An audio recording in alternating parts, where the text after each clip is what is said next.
Peace and power. Once again, this is the Panther 48 coming at you. This is Brother Syke, Chief of Staff Emeritus of the Panther 48, calling out of Texas. We have Brother War, the Chairman Emeritus of the Panther 48, calling out of California. All power to the righteous people. And we have Brother E, the fashionably late Minister of Information Emeritus, calling out of Florida. Peace, power. And let me give you a quick understanding of what the Panther 48 is. The Panther 48 is not another Panther faction. The Panther 48 actually is a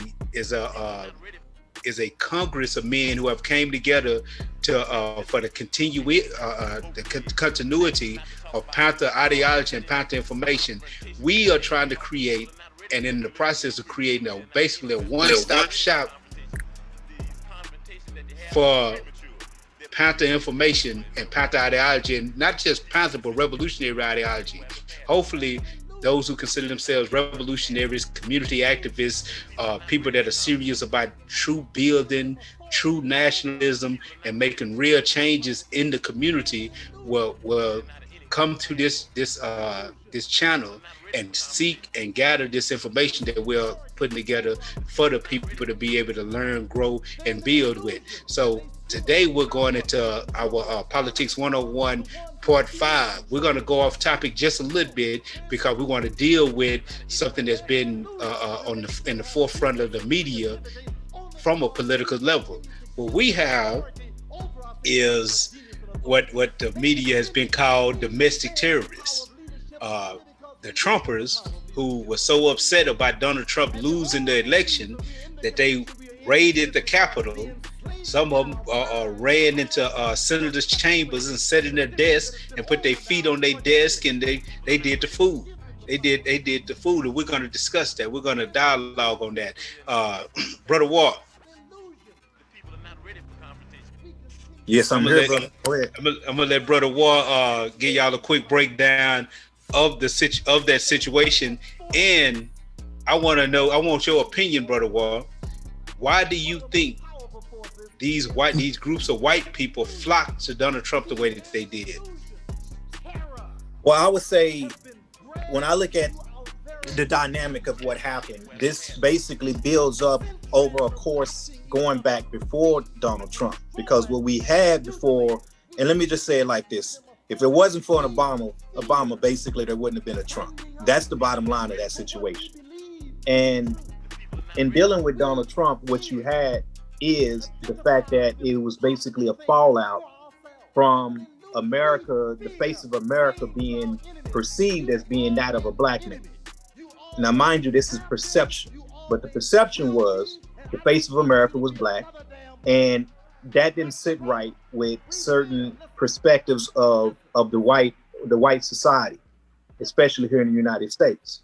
So Trump, being the kind of person he is coming into office, played off of that. Trump's whole campaign and mentality, as it applies to how he just does business in general, is to create polarizations. So Trump creating polarity, he utilized people's internal hate, people's internal distrust, and people's insecurities against him. And that's how he ran his office, and that's how he runs his life from that standpoint. By doing so, it allows him the ability to be able to galvanize around people's energy and cater to that energy to make the moves he made. So when you talk about what happened at the White House, I'm sorry, not the White House, but the Capitol, you talk about what happened at the Capitol, and you talk about the way he operated within the White House, it helped to polarize and bring out a situation to where a lot of the white Americans here felt as though their pride and joy, which they considered to be this country, was being stripped from them. So that perception that happened as a result of Obama being in office created the perfect storm or climate for them to come out of the woodworks and feel like they are basically reclaiming the United States. So from that standpoint, they felt like the United States was being jeopardized and taken from them. So that is the climate and environment that Trump created. And so when you talk about this quote unquote insurrection, basically they felt like they were taking back the United States because it had been stolen from them or taken from them. And then you take that and you take the slogans that Trump used to utilize when he talked about making America great again. These kind of things sit subliminally on people and allow them to be manipulated and pawned against in the grand scheme of things. Mind you, the only thing that Trump is really working toward making great is still based upon financial gain. But from that standpoint, the average white person, and in regards to especially what was happening through the COVID-19 and the shutdown of the American economics within this system here that we were facing, it basically gave them a taste of what Black people has faced all along, especially as it applies to economics. Trump being who he was, he played off of that, and he allowed that energy to sit with them and to be misassociated with that, as if it is actually the fault of the quote unquote minority in terms of why these things are happening, in terms of why they are economically being, in their minds, being attacked and being stripped of what they were. So from that standpoint, he worked his polarization game and used it to his benefit. And he felt as though that was going to create the perfect storm that would be able to, I guess, land him or continue to keep him in office. And that's my take on that part.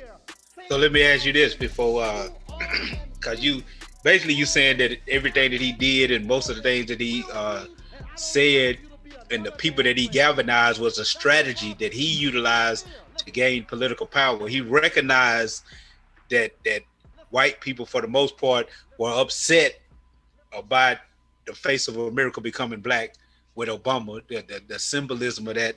They felt that they were losing the country. You saying that he was able to sit from the sidelines even before he came in office, recognize that and utilize that to galvanize his supporters. Now, and I can see that. Now I want to know your opinion on this. Because he was basically painted as an extreme racist and white supremacist, and that's the part of society that he appealed to. Do you think that he was this racist white supremacist, or do you think that was just his game, that what he used as a strategy? I look at Donald Trump as basically being a master manipulator, and from that standpoint, it's really all about him. Now, at the same token, typically to get that far in capitalism, in terms of being able to acquire wealth the way he did, does lend yourself to be that of somewhat of an elitist, which in turn is to that degree a racist. But I don't think his utmost game was to be racist. I think his utmost game was just to be somebody that falls into polarization. Now, obviously, him being a white male, if I'm going to create a polarization across the United States, then I got to create the type of climate that separates any type of union. So the name of the game was to just conquer and divide, period. And what best way to conquer and divide than to get people to play out their own natural insecurities? And so obviously the natural insecurity of a white male being in power would be that fear of a black male or black people, or in his case any minorities, quote unquote, being in power. So it's just the perfect scenario to utilize that racial superiority as a weapon to galvanize the people in your defense, to galvanize the people into your game. And I think he played that on both sides of the fence. At times, he calls himself trying to even appeal to certain aspects of the black society. But he did that behind the guise, again, of economic structure. Basically making it appear as though if you're willing to work toward the betterment of an economic justice and an economic system, then it doesn't matter what race you are, which is how you get people like Kanye West that will fall a victim of that situation, as well as people like Lil Wayne. And so you had a few black people that, stuck out there and stuck their neck out for Donald Trump, because from an economic standpoint, they could see where they could benefit through the tax breaks and through the corporate structure that he was implementing, and regardless of what color you are or what racial background you make up. But overall, his position of dealing with racial divide was a perfect strategy for him, and that created the right scenario by him being a white male. So I would consider him racist, but I would consider him to utilize racism from a strategic standpoint, and I think that's the angle he came with. You mentioned Lil Wayne. You mentioned Lil Wayne. Lil Wayne had federal gun charges, which was probably for sending him to prison, which many say is the reason why he sold his catalog the way he did for I forget how much it was. He sold it for, was it 100 million? I can't remember. But as we know, he met with Trump, supported Trump, and when even in an interview I saw him in, I'm talking about I was completely embarrassed by this guy. But in the interview I saw him in, when asked about that, his support of Trump, and when asked about Black Lives Matter, Lil Wayne, I'm talking, man got upset. He got heated that he was asked anything about why he was supporting Trump and Black Lives Matter. And they asked him, did he believe if there was racism? Lil Wayne said, racism? He said, I'm a multimillionaire and I'm black. He said, how can there be racism? That was his response. How could there possibly be racism? And I'm a multimillionaire and I'm black. I say all this to paint a picture of this guy, but he had federal gun charges. Trump lost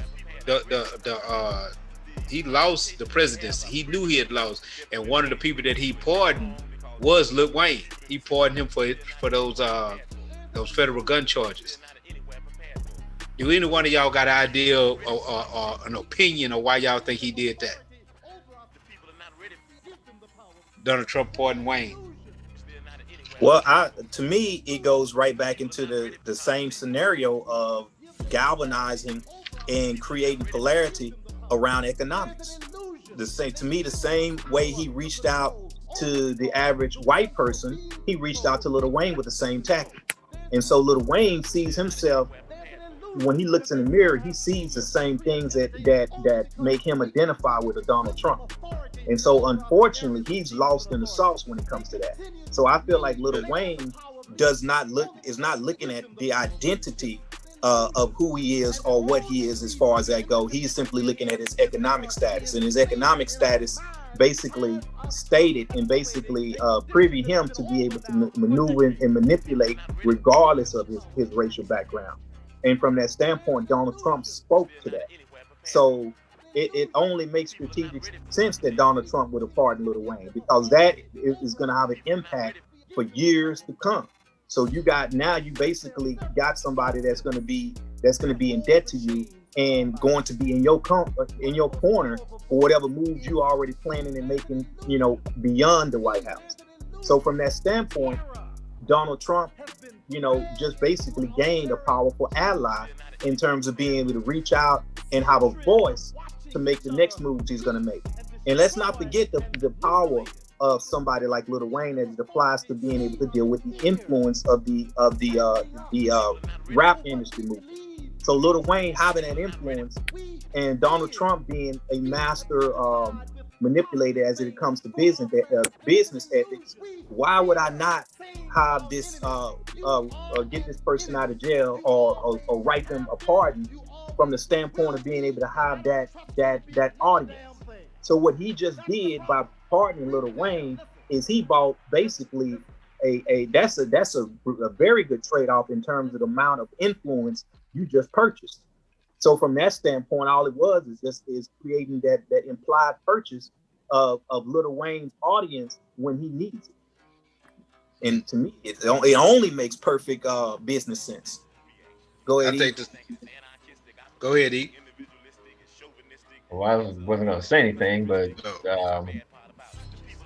it makes sense that he would pardon Lil Wayne just because he needs money. He needs donations from his supporters because of all the impeachment, and they're about to release tax statements and all of this type of stuff that he's having to deal with. They may not let him move to Mar-a-Lago. The city of Palm Bay or whatever it is reviewing that whole situation because people don't want him down there. So, I mean, it makes perfect sense from that vantage point. that he would pardon a few people with some good deep pockets that he can fall back on in his time of need, because he's bleeding money, baby. These ain't no, $500 attorneys. These are, $7,000, $8,000 an hour attorneys. These are the real deal. But I don't think that Donald Trump is a master manipulator, simply because of the number of people that rotated through his administration. People were coming and going like flies. He wasn't able to manipulate none of them cats and keep them in place, or keep them doing his bidding and doing what it was he was supposedly wanted to do. And yeah, Donald Trump is a racist, like every other white person is a racist in a white supremacist society. He can't help but be a white racist because he was born on the side of white racism. So by default, he's a white racist. But yeah, he people keep putting things on the back of Donald Trump as if Donald Trump is that important. Donald Trump ain't shit, ain't never been shit. Just like Lil Wayne, ain't shit, ain't never been shit. They're both being manipulated by those who are actually pulling the strings. I think the deep state, those who know what's going on, we're working toward that shit that happened in DC. This volatility, again, the idea that you keep the masses of the people at each other's throat is the best way to control them and profit off of them in this system. It just is.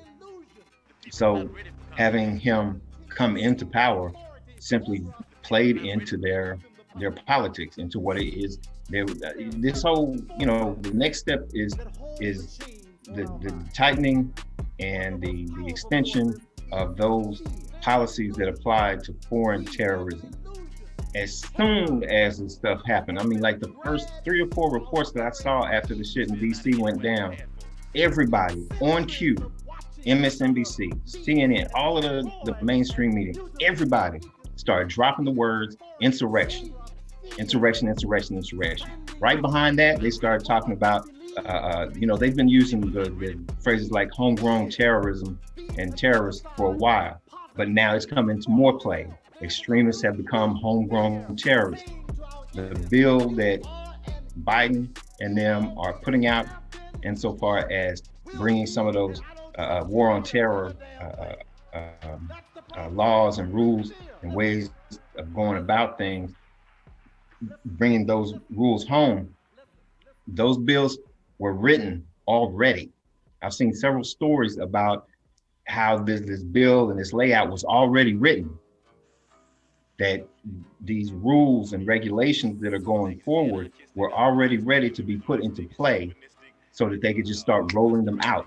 And that's where everything is happening on cue.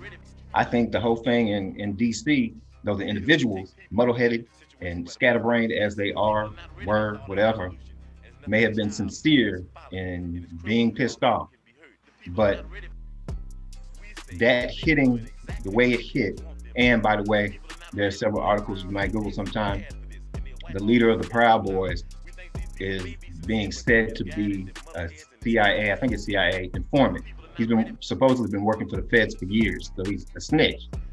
If that's the case, just that one thing alone calls into question all of that was going on, that these folks were manipulated for a false flag situation. The whole planes going into the buildings and for Happy Celebration Day, 9/11, that just as that was a false flag, so that the whole terrorism could come out and all of those rules, the Patriot Act and all of that could fall into place. This follow-up Patriot Act is very, very, very much so now has justification for them to start locking down every organization, and they've already started doing it. They've got people that are being put into places of essentially thought police. If you don't agree with the ideology of this country, you got a problem. And I don't mean just a few individuals. Oh, I don't really like the new tax system. No. I'm talking about if you belong to any type of organization that they're saying, rigged elections is one of the catchphrases that they're wanting to use to put people into certain categories and certain boxes. And so they've got a list of these words and these phrases that they're starting to roll out to use as a way to justify pinpointing organizations, just like they've done in the past. We had our issue with using certain words that we wouldn't say and it was a minute after 9/11. You couldn't say on the phone to the cat down the street, yeah, that party was the bomb. You got a problem because you said the word bomb, and now all the CIA recorders are going into full speed, and now everybody's really looking at what are you talking about? So they got these words, these catchphrases that they're using as well as other things. And if you refuse to wear a mask, you may have a problem. If you refuse to take the vaccine, your job says you got to take the vaccine. You may have a problem. So all of this, including what happened in DC, is happening right on cue. It's exactly where it needs to happen, and it's playing into their playbook perfectly. So yeah, I mean, like I said, there were individuals that I have no doubt are very sincere in what it is they felt like they were working for, but the overall laying out of it, the way that it happened, the way that it went down, supposedly found offices.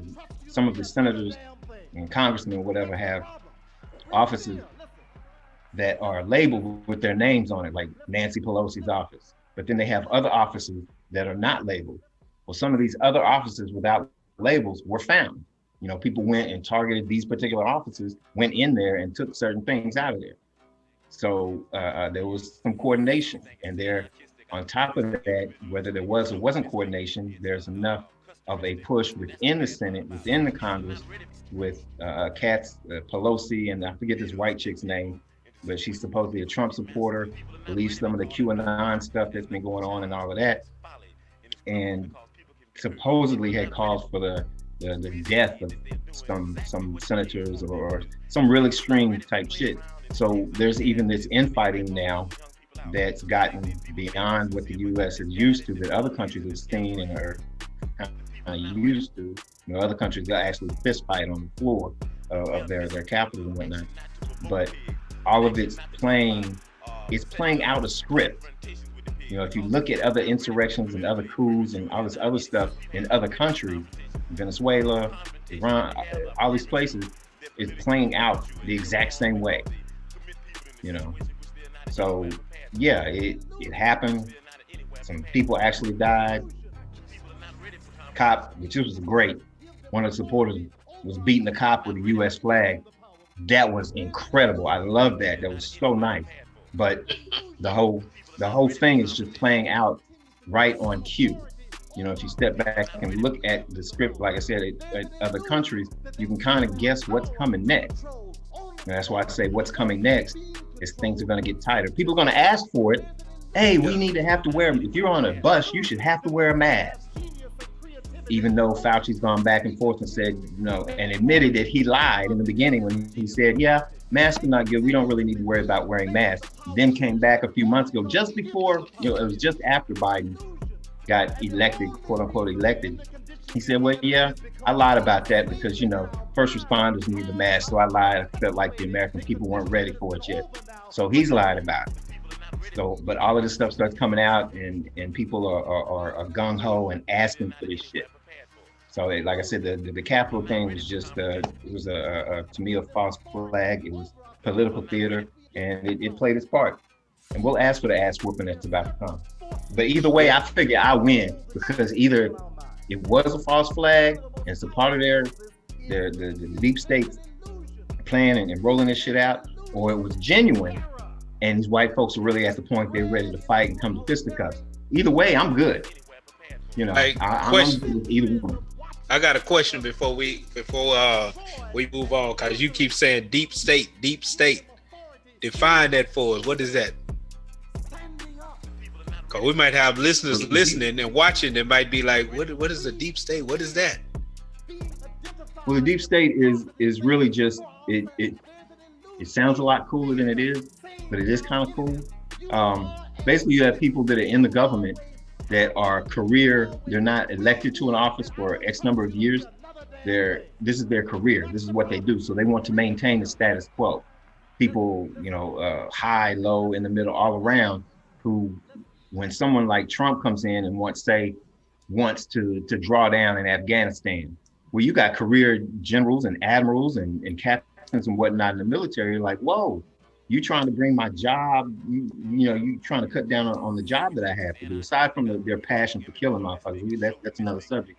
But just as far as their career, When you start winding the military back, it means that the military is not as necessary. We don't need as many people. We don't need to put as much money into the military.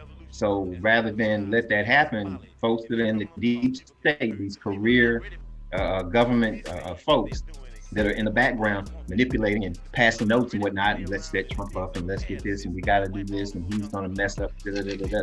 And I just use the military as an example, but it applies across the board. Um, but yeah, essentially the deep state is just career politicians who want to maintain the status quo of where the country's been going because this is their life. This is what they do. This is all they know. And they want to maintain that. Power doesn't, again, we've said it before, power doesn't give up any of this shit. It doesn't just give it away. So those who are in career positions have a certain amount of power and they want to maintain that power. And somebody who's supposedly like Donald Trump, this wild card who's going to change things, which is bullshit, comes in and starts disrupting that. They work to get that out of the way and to keep that from happening. So that's all the deep state is cats that's been there forever and want to maintain that shit. I want to point out two quick inconsistencies when it comes to Donald Trump, and then I can't help but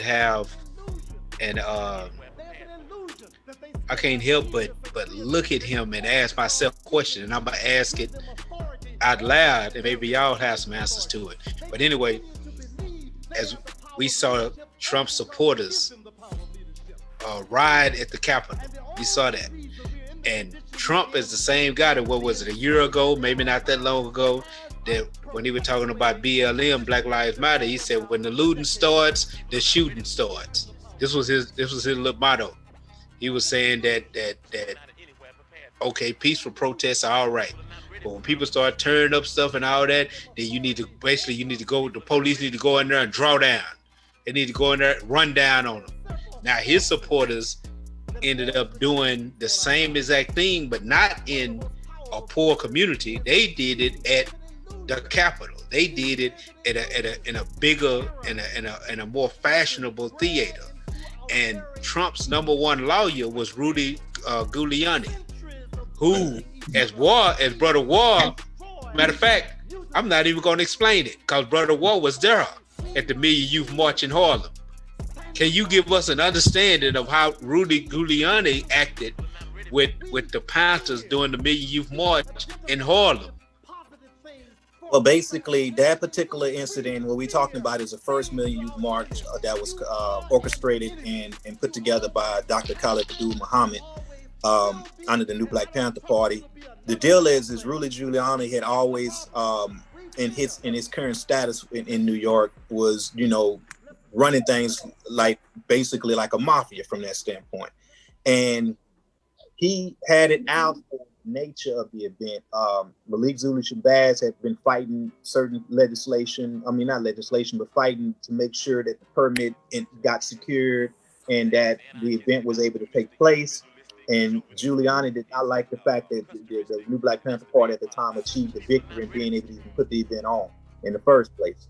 So Giuliani had it out to make sure that toward the end that he was going to be able to disrupt the event and call out Khalid Muhammad as enticing a riot, which is kind of very ironic because it literally reminded me when the stuff took place at the Capitol, the same mess that they tried to use against Khalid Muhammad.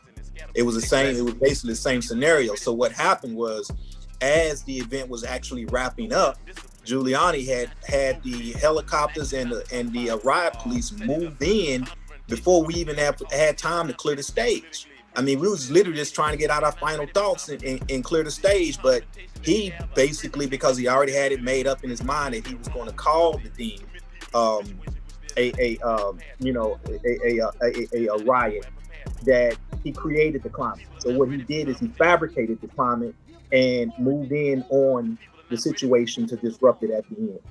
And to me, that goes back to what I refer to as constructed scenario opposition target. Constructed opposition scenario target, which is acronym saying CALL. And the idea behind that, and going back to what Brother E was saying about deep state, what we're talking about is just think about career politicians that are deep within the state of the union. So when you talk about that, and you talk about this constructed opposition scenario targeting, basically what that means is that means that you are creating a game to where you draw in people to commit paramilitary acts for the sake of prematurely stringing something to the event that causes you to be able to use that very nature or that militancy against them later on through some type of legislation.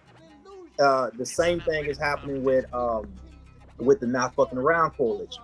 The same scenario. The deal is basically, and I would look at it as a CIA tactic.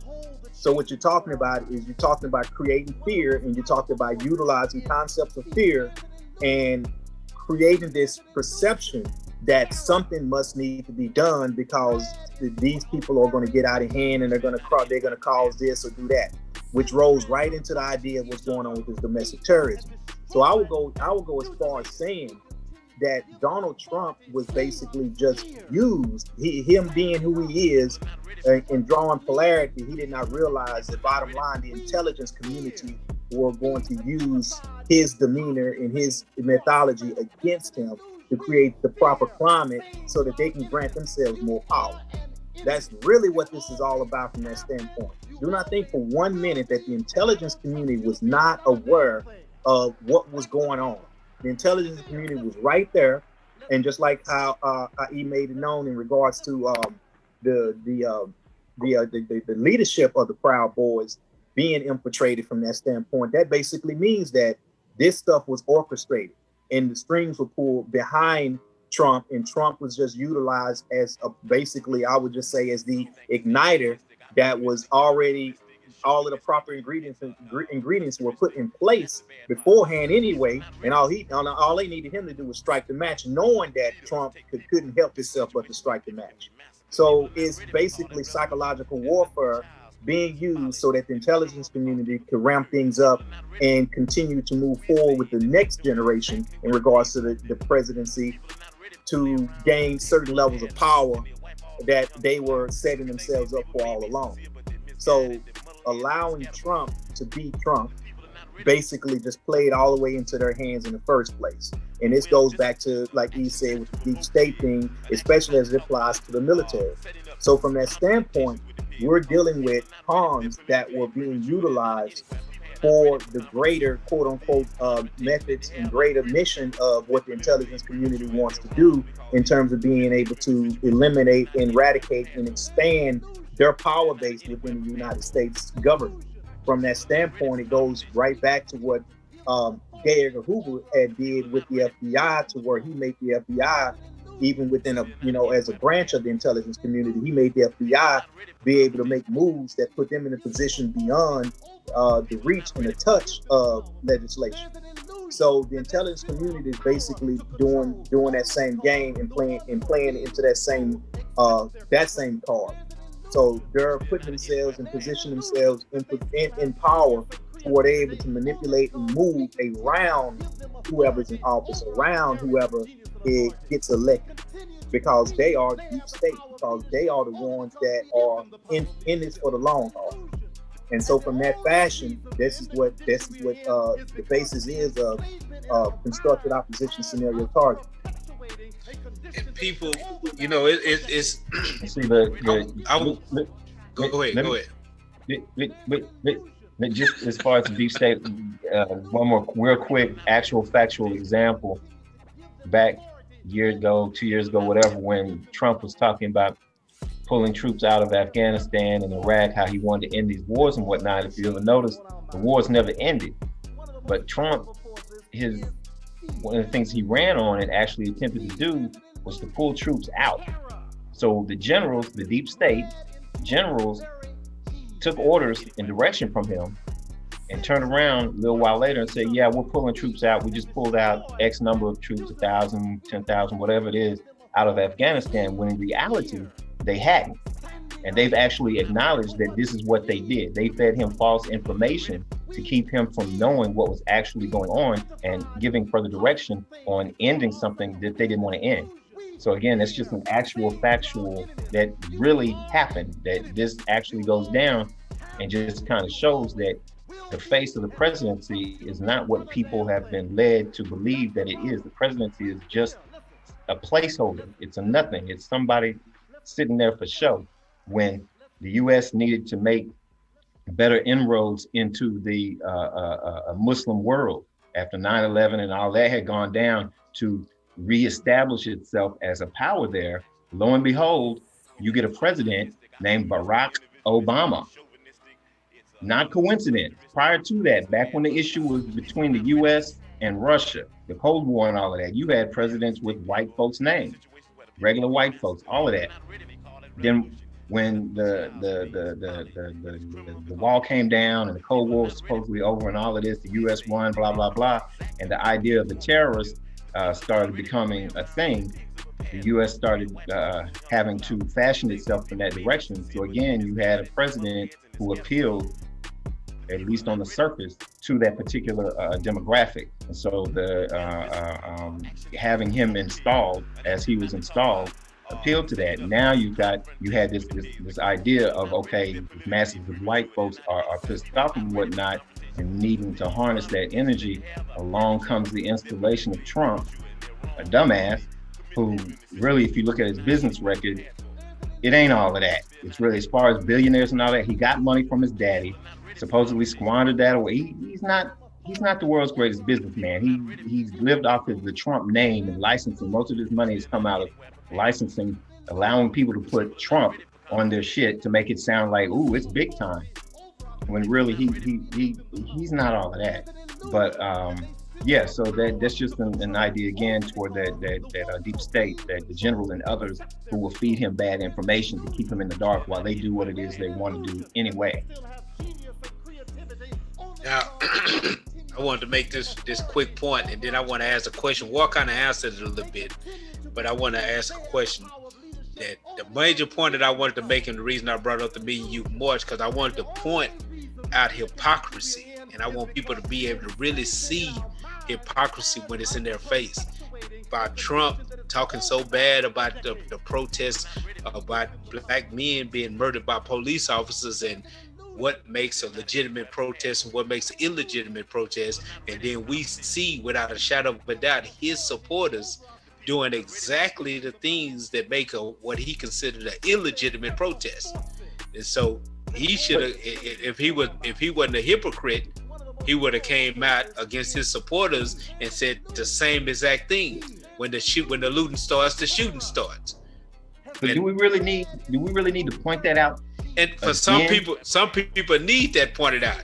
We don't. And no. If we was in a society where people were politically astute, then I think we wouldn't. But we can't take anything for granted.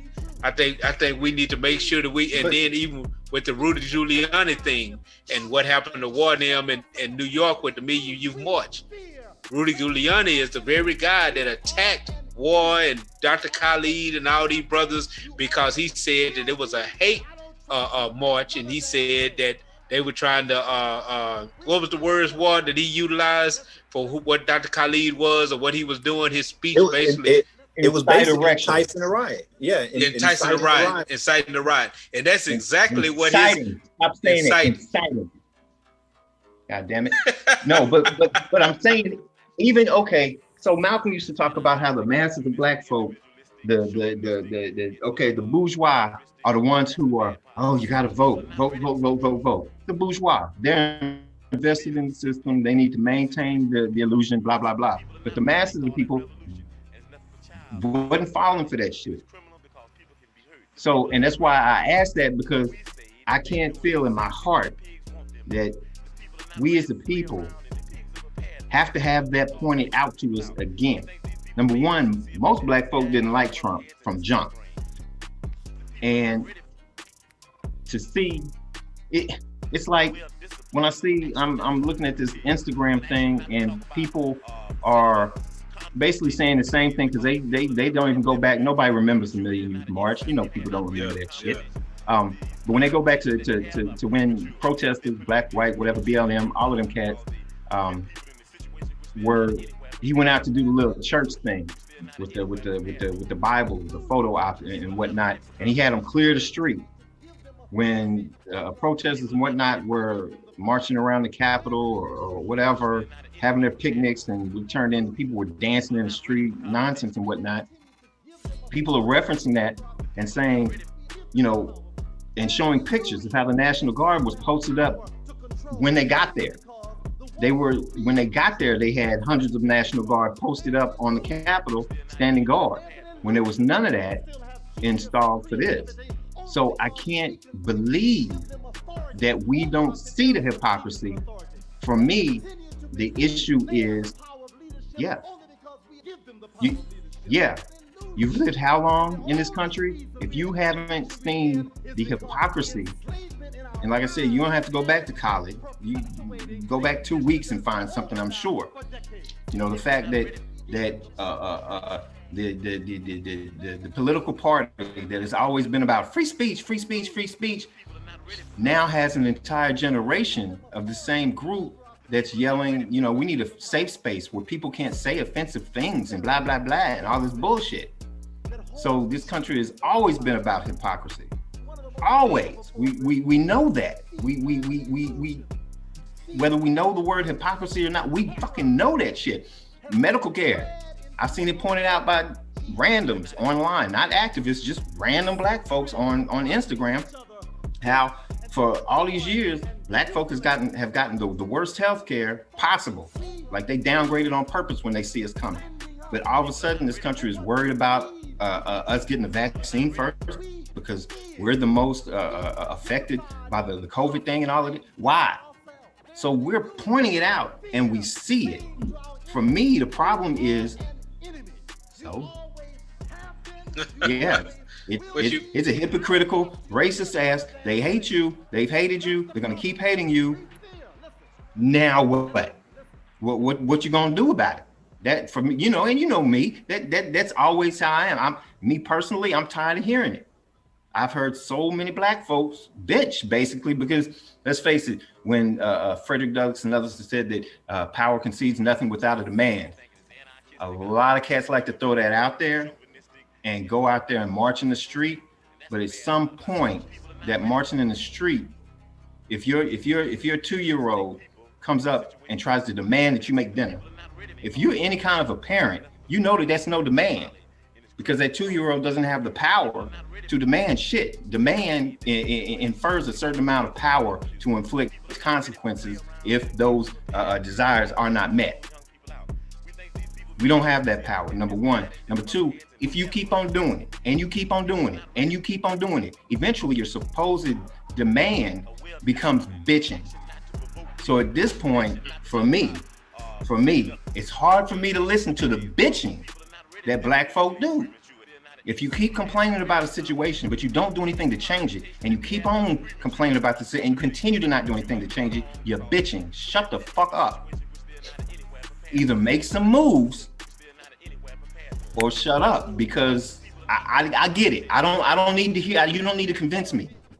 I understand. Yeah, it's hypocritical. Now what?